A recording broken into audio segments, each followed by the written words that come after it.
So right now దీనికి సంబంధించిన పూర్తి డీటెయిల్స్ తెలుసుకుందాం. నిజంగా ఆకునూరి మురళి తన మనసును మార్చుకున్నాడా, మళ్ళీ యాక్టివ్ కాబోతున్నాడా? సో దీనికి సంబంధించిన మరింత సమాచారం అందించడానికి మా ప్రతినిధి మూషబ్ శ్రీనివాస్ ఫోన్ లైన్లో అందుబాటులో ఉన్నారు. సో మూషబ్, ఏం జరుగుతుంది? ఇప్పటికే ఆకునూరి మురళి మీద చర్చ జరుగుతుంది. ఆయన రాజీనామా చేసినప్పటికీ మళ్ళీ తెలంగాణ పబ్లిక్ స్కూల్ సంబంధించినటువంటి ఆ ప్రాంతంలో కనిపించడము, సీఎం ప్రోగ్రాం దగ్గర హడావిడి చేయడం, నిజంగా మురళి మనసు మార్చుకున్నారా అనేటువంటి ఒక చర్చ బలంగా వినిపిస్తోంది. అసలు ఏం జరుగుతుంది? శ్రీశైలం ఈరోజు రంగారెడ్డి జిల్లా ఆరుట్లలో ఏర్పాటు చేసినటువంటి ఏదైతే తెలంగాణ పబ్లిక్ స్కూల్ ప్రారంభ కార్యక్రమము సీఎం రేవంత్ రెడ్డి చేతుల మీదుగా జరిగింది. ఇక మీటింగ్ సంబంధించినటువంటి విషయంలో ఏదైతే ఇటీవల మే 22వ తారీఖు 2026న తన యొక్క పదవికి రాజీనామా చేసినటువంటి విద్యాశాఖకు సంబంధించినటువంటి విద్యాశాఖ కమిషన్ కు సంబంధించి విద్యా కమిషన్ చైర్మన్ గా వ్యవహరించినటువంటి ఆకునూరి మురళి మే 22నే తను రాజీనామా చేసినప్పటికీ కూడా తను ఈ రోజు మళ్ళీ అక్కడ కనబడము, తనకు సంబంధించినటువంటి విషయంలో ముఖ్యమంత్రి మాట్లాడటము, ఇవన్నీ కూడా ఇప్పుడు కొత్త చర్చకైతే దారి తీస్తున్నటువంటి సందర్భం. ఇక ఒక 3-4 రోజుల కిందట కూడా తను విద్యాశాఖకు సంబంధించినటువంటి విద్యాశాఖ కమిషన్ కు సంబంధించినటువంటి సభ్యులతో కలిసి ఆరుట్ల స్కూల్ ను విజిట్ చేయడం జరిగింది. ఆ విజిట్ చేసినటువంటి సందర్భంలో కూడా ఆకునూరు మురళి ప్రధానంగా అక్కడ ఉన్నటువంటి సందర్భాన్ని అయితే మనం చూసాం. ఇక దానికి సంబంధించినటువంటి ఫోటోలను కూడా మనము తొలి వెలుగు స్క్రీన్ పైన చూడొచ్చు. తను ఏదైతే విద్యా కమిషన్ మెంబర్స్ అందరితో కలిసి తను వెళ్ళినటువంటి సందర్భాన్ని కూడా మనం చూడొచ్చు. ఇక అసలు మరి ఆకునూరు మురళి రాజీనామానే ఇప్పటి వరకు ప్రభుత్వం తరఫు నుంచి వెళ్ళి సిఎస్ కానివ్వండి, ప్రభుత్వం తరఫు నుంచి వెళ్ళి ఆ యొక్క కన్సర్న్ ఆఫీసర్ ఇప్పటి వరకు అయితే యాక్సెప్ట్ చేసినటువంటి దాఖలాలు అయితే ఎక్కడ కూడా కనబడలేదు. ఎందుకంటే తనకు సంబంధించినటువంటి ఆ యొక్క రాజీనామాకు సంబంధించినటువంటిది ఎప్పుడైతే ఆ రాజీనామా అనేది ప్రభుత్వం తరఫు నుంచి యాక్సెప్టెన్సీ ఉంటుందో ఆ తర్వాతే తను మాజీగా మారుతాడు. కానీ ఇప్పుడు తను క్లియర్ గా ఆ రాజీనామాను మాత్రం సమర్పించాడు, కానీ అది ఇంకా యాక్సెప్టెన్సీ కాలేదు. కాబట్టి ఖచ్చితంగా తను విద్యాశాఖ కమిషన్ హోదాలోనే, విద్యాశాఖ కమిషన్ చైర్మన్ హోదాలోనే తన యొక్క కార్యక్రమాలు అటెండ్ అవుతున్నట్టుగా మాత్రం మనకైతే స్పష్టంగా తెలుస్తా ఉంది. ఇక ముఖ్యమంత్రి కూడా తనకు సంబంధించినటువంటి విషయంలో తాను అలాగే విద్యాశాఖ కమిషన్ ఇచ్చినటువంటి ఆ యొక్క సిఫార్సులన్నింటినీ కూడా క్షుణ్ణంగా పరిశీలిస్తున్నాము.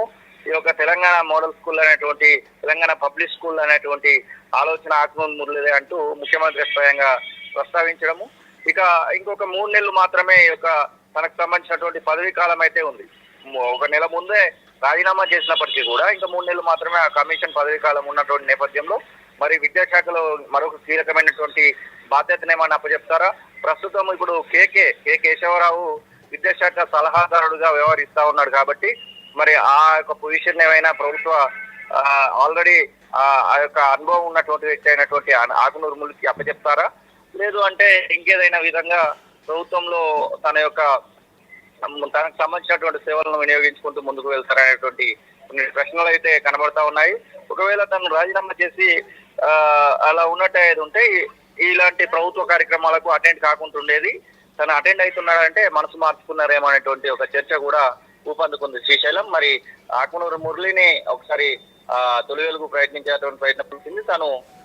తన యొక్క ఫోన్ అయితే లిఫ్ట్ చేయలేదు. మరి ఏంటి అనేది అయితే ఒక ప్రశ్నగా మారినప్పటికీ కూడా ప్రభుత్వంతో మాత్రం తను సాన్నిహితంగా మెలుగుతున్నటువంటి ఆ యొక్క ఇప్పుడు జరుగుతున్నటువంటి పరిణామాలను చూస్తే మాత్రం అర్థమైతా ఉంది. Right, thank you Musham, thanks for update. ఇది ఓవరాల్గా ఆకునూరి మురళికి సంబంధించి. ఇక 3 వారాల క్రితం విద్యా కమిషన్ చైర్మన్గా పదవికి రాజీనామా చేసిన రిటైర్డ్ ఐఏఎస్ ఆకునూరి మురళి తన మనసును మార్చుకున్నట్టు తెలుస్తున్నది. అందులో భాగంగానే ఆయన తిరిగి విధులకు హాజరవుతున్నట్టుగా డిస్కషన్ జరుగుతున్నది. 2 రోజుల క్రితం కమిషన్ సభ్యులతో కలిసి చైర్మన్ హోదాలో ఆరుట్ల ప్రభుత్వం నిర్మించినటువంటి తెలంగాణ పబ్లిక్ స్కూల్ పనులను పరిశీలించిన నేపథ్యంలోనే ఈ చర్చ ప్రధానంగా అధికారిక వర్గాల్లో జరుగుతోంది. అయితే మురళి మనసు మార్చుకోవడం వెనుక కారణం ఏమై ఉంటుందనే చర్చ ఇక రాజకీయ కోణంలోనూ అధికారిక వర్గాల్లోనూ జరుగుతున్నటువంటి చర్చ. ఇంకా 4 నెలల పదవి కాలం ఉండగానే ఆకునూరి మురళి మే 22న విద్యా కమిషన్ చైర్మన్ పదవికి రాజీనామా చేశారు. అందులో విద్యా కమిషన్ చైర్మన్ హోదాలో విద్యాపై సమగ్ర నివేదికను ప్రభుత్వానికి సమర్పించడంలో తన బాధ్యత పూర్తయిందని పేర్కొన్నారు. కానీ మురళి రాజీనామా నిర్ణయం వెనుక విద్యాశాఖలోని కీలక అధికారి వ్యవహారం తీరు కారణమని ఆరోపణలు వచ్చాయి.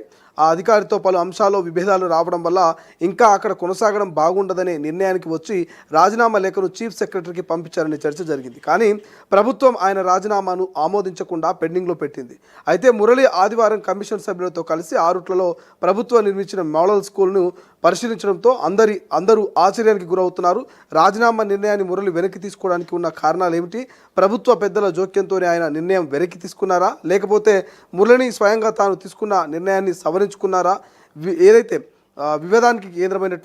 వివాదానికి కేంద్ర బిందువు అయినటువంటి విద్యాశాఖ అధికారికి ప్రభుత్వం కౌన్సిలింగ్ ఇచ్చిందా లేదా అనేటువంటి డిస్కషన్ కూడా పెద్ద ఎత్తున జరుగుతున్నటువంటి పరిస్థితి. బట్ ఏదేమైనప్పటికీ మాత్రం ఆకునూరి మురళికి సంబంధించినటువంటి చర్చ మాత్రం పెద్ద ఎత్తున జరుగుతోంది. సో ఇప్పటికే ఆరుట్లకు సంబంధించినటువంటి ఈ కార్యక్రమంలో అంటే తెలంగాణ పబ్లిక్ స్కూల్కి సంబంధించినటువంటి ప్రారంభోత్సవంలోనూ ముఖ్యమంత్రి సైతం ఆకునూరి మురళి గురించి మాట్లాడినటువంటి పరిస్థితి మనకు కనిపిస్తుంది. సో ఈ నేపథ్యంలోనే మరి పెండింగ్లో ఉన్నది కాబట్టి, రాజీనామా పెండింగ్లో ఉంది, అధికారులు ఇంకా దాన్ని యాక్సెప్ట్ చేయలేదు కాబట్టి మరి బాధ్యతగా ఆకునూరి మురళి తన బాధ్యతను నిర్వహిస్తున్నారనే చర్చ మాత్రం బలంగా వినిపిస్తుంది. చూద్దాం మరి ఆకునూరి మురళి మరి సంఘటన మీద ఏమైనా స్పందిస్తారా, రాజీనామాని యాక్సెప్ట్ చేస్తున్నారా, లేకపోతే పెండింగ్లో పెట్టే అవకాశం ఉందా? భవిష్యత్తులో ఆకునూరి మురళి ప్రభుత్వంలో మరి తన సేవల్ని అందించబోతున్నారా, మరి ఏదైనా పదవిదారు అనేది వెయిట్ చేయాల్సిన అవసరం కనిపిస్తోంది.